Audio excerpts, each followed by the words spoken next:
ওসমানী উদ্যান ভেঙে গোসা নিবারণী পার্ক তৈরির প্রকল্প যেন শেষ হবার নয়। 10 মাসের প্রকল্প গড়িয়েছে, 6.5 বছরে খরচ বেড়েছে দ্বিগুণ, শুধু থমকে থাকে কাজ। নুরুন নাহার উইলির রিপোর্ট। ঢাকা মহানগরীতে আপনার ভীষণ মন খারাপ হলে একটুখানি আনন্দ দেবার জন্য এই ওসমানী উদ্যানকে ভেঙে চড়ে তৈরি করা হচ্ছে গোসা নিবারণী পার্ক।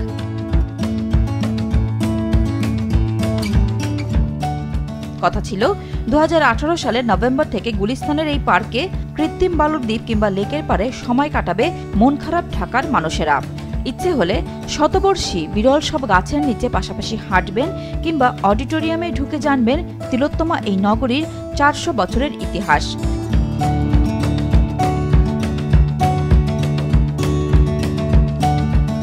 তবে 90 কোটি টাকার 10 মাসের সেই প্রকল্প শেষ হয়নি 6 বছরেও, বরং সরেজমিনে গিয়ে দেখা যায় গোসা নিবারণী পার্কের মহাপরিকল্পনাই যেন শেষ হচ্ছে না।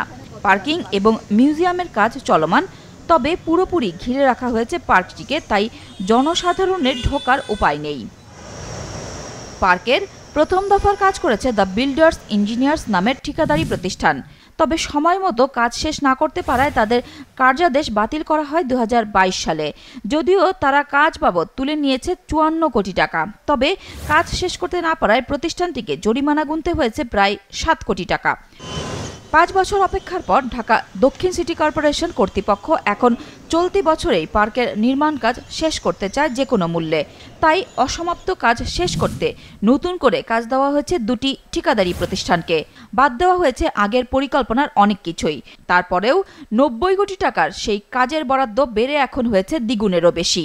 যেটি বাস্তবসম্মত হওয়া উচিত, যেটা আমরা প্রয়োগ করতে পারবো কিংবা বাস্তবায়ন করতে পারবো, সেগুলোকে বিবেচনা করে কিছু জিনিস ছাঁটাই করা হয়েছে।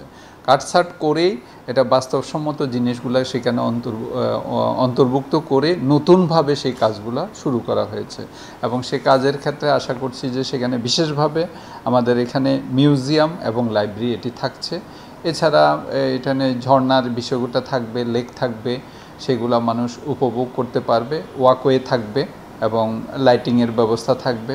184.77 কোটি টাকার মধ্যে আমরা সীমাবদ্ধ রাখছি। তার পরবর্তীতে আরও হয়তো সিটি কর্পোরেশন আরও জনগণের সাথে, জনগণের প্রত্যাশা এবং আরও যারা বিশেষজ্ঞ আছেন বিশেষভাবে এই বিষয়ে, তাদের সাথে আলাপ আলোচনা হয়তো এটার কলেবর বা কর্মপরিধি হয়তো ভবিষ্যতে আরও বৃদ্ধি করা হবে।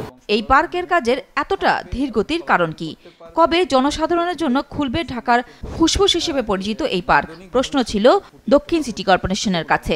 এটি আমাদের ঐতিহাসিক একটি উদ্যান, সুতরাং সেই ওসমানী উদ্যানটি আশা করি যে তার প্রত্যাশা যে দীর্ঘদিন বিশেষভাবে নগরবাসী এটিতে উপভোগ করার থেকে বঞ্চিত হচ্ছে, অন্তত সেটি আমরা তাদের জন্য খুলে দিতে পারবো বলে আমরা আশা করছি আগামী 1-2 মাসের মধ্যে।